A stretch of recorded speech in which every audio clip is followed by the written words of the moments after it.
Hello everybody, welcome back. Modern Singing Method.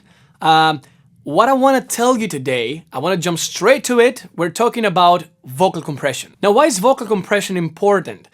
First of all, it's one of the most misunderstood subjects about the voice. If you're singing hard, if you're singing any of these styles that require you to be very aggressive, and especially if you're doing vocal effects, you need vocal compression. You don't have vocal compression, you can't go on like that. The first thing we need to realize is why vocal compression happens and why is it so important. When the chords start to zip past some point in your range, what happens is they leave a smaller opening, a smaller gap for air to come through.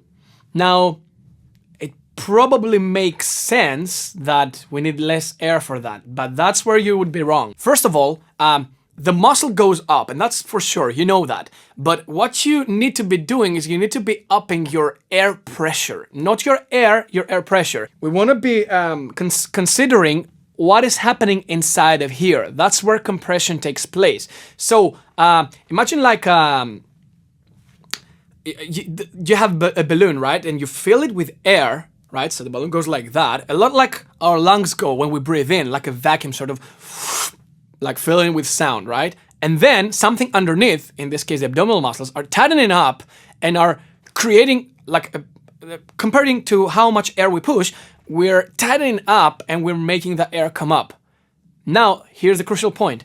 We need to be able to resist that. You do this sound normally when you try to, let's say, lift something heavy, for example. You go...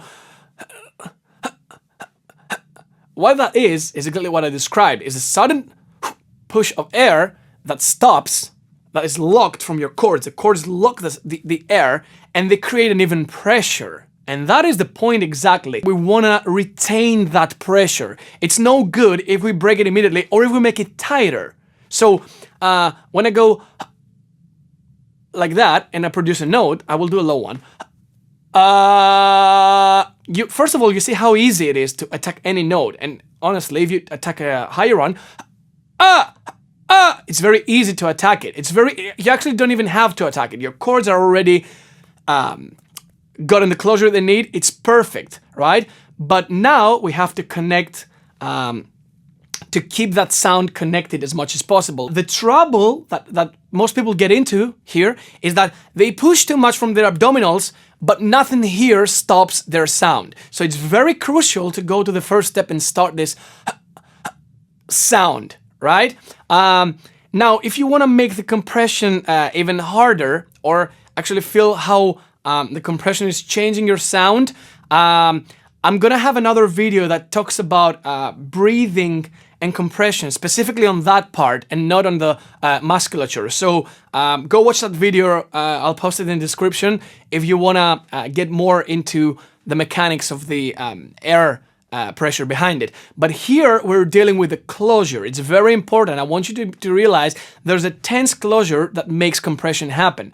Now, compression can lead to high, loud sounds without yelling, like ah! That's a very compressed ah! Very compressed sound. The good thing is that you can get high, loud while compressing without brushing that air to your chords. If you want to amp that push up, you gotta amp the closure up. You need to go slowly. You need to build it up. But the best place to start for now is to get this. If I didn't have this, I would be like that. I don't want to do that. Now that pressure is getting stabilized more and more and more and more. And sooner than later, if you keep that tension going, even after you shoot for the note, so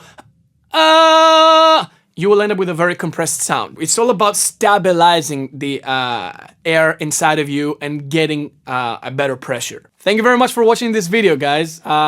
If you want more, like it and subscribe to my channel because there's a lot more coming for you. Take care.